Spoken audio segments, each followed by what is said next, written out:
वरहमतुल्लाहि वबरकातुहू।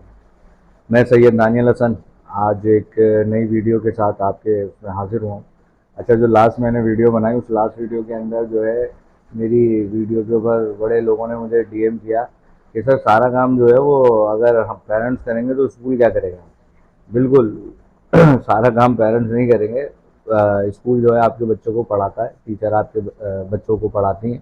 सारा काम आप लोग नहीं करते, जब तो आप लोग स्कूल भेजते हैं कि बच्चा एक ऑर्गेनाइज तरीके से अपने स्टडीज़ को कंप्लीट करे और बेहतर तरीके से अपनी पढ़ाई को एक माहौल प्रोवाइड करता है स्कूल, जिसमें बच्चा 5 क्लास के बाद ना हमें अपने बच्चे का स्कूल चेंज नहीं करना है। कोई सा भी स्कूल में अगर आपका बच्चा मिसाल के तौर पे 4, 5, 6 में आई है, 6 से लेके मैट्रिक तक आपके बच्चों का स्कूल चेंज नहीं करना है, बच्चों को रूलिंग स्टूडेंट नहीं बनाना। आप अपने बच्चों को किसी भी स्कूल में पढ़ा रहे हैं तो 6 में अगर वो बच्चा मौजूद है तो 6 से लेके टिल मैट्रिक आप अपने बच्चों को अब उसी स्कूल में पढ़ाएंगे, क्योंकि आप अब उसको मेंटली डिस्टर्ब कर देंगे, रूलिंग स्टूडेंट बना देंगे।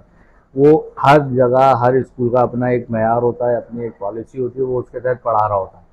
और 6 से लेके मैट्रिक तक बच्चा बड़ा हो जाता है, समझ जाता है और वो मेंटली डिस्टर्ब हो जाता है, वो साइकोलॉजिकली डिस्टर्ब हो जाता है, क्योंकि बच्चों को अपने स्कूल से बड़ी मोहब्बत होती है और ये ऐसी एज होती है जिसके अंदर वो बच्चों को अपने स्कूल से मोहब्बत हो जाती है। और आप इस तरह से जब बच्चे के लिए डिसीजन होता है कि वो 6 क्लास से उठा के किसी और स्कूल में लेके जाते हैं तो बच्चा मेंटली बड़ा डिस्टर्ब होता है। अगर ऐसी कोई नौबत आ भी गई है स्कूल चेंज करने की तो पहले आप अपने बच्चे से उस पर डिस्कस करें कि आया बेटा, देखो जिस स्कूल में ये मसला आ रहा है तो हम तुम्हारा स्कूल चेंज कर रहे हैं। बच्चे की बहामी रजामंदी से हमेशा 6 क्लास के बाद आपने बच्चे का स्कूल चेंज करना है। उससे पहले आपने जितनी तजुर्बे करने हैं ना बच्चों के स्कूल चेंज करने के बाद करें।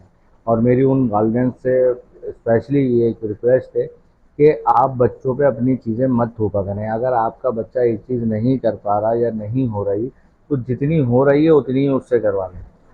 अब कुछ पेरेंट्स ऐसे होते हैं कि नहीं मेरा बच्चा जो है वो बस ये कर लेगा सर, मैं इसको थोड़ा सा प्रेशर दूंगा। नहीं, बच्चों के अंदर कुछ चीज़ें ऐसी ही होती हैं कि वो इतना प्रेशर या वो चीज़ें बर्दाश्त नहीं कर पाते। तो आप जो बच्चे को सिखाएं, उसको फेज वाइज कर लें। अगर बच्चे को मिसाल के तौर पे एक चैप्टर याद नहीं हो रहा तो उस चैप्टर को आप 3 हिस्सों में डिवाइड कर दें, 4 हिस्सों में डिवाइड करके आप 25-25-25 करके उसको करवा दें। हर बच्चे की कैपेसिटी नहीं होती इतनी कि वो जाके पूरा पूरा याद कर ले, पूरी पूरी चीज़ें वो कर ले। तो आपसे मेरी यही सिर्फ गुजारिश है कि आप अपने बच्चों का ख्याल रखें, अपना बहुत ज़्यादा ख्याल रखें और कोई भी इदारा सेलेक्ट करें उसका पहले फीडबैक ज़रूर ले लें, उसकी तालीमी पॉलिसी ज़रूर चेक कर लें, उसका कैरिकुलम ज़रूर चेक कर लें कि क्या है। खाली ये चेक नहीं करें कि अगर उसकी फ़ीस कम है, ठीक है, आप अपने इकोनॉमिकली अपने फाइनेंशियली हालात आप अपने हिसाब से आप सेलेक्ट करेंगे अपना स्कूल जो भी है।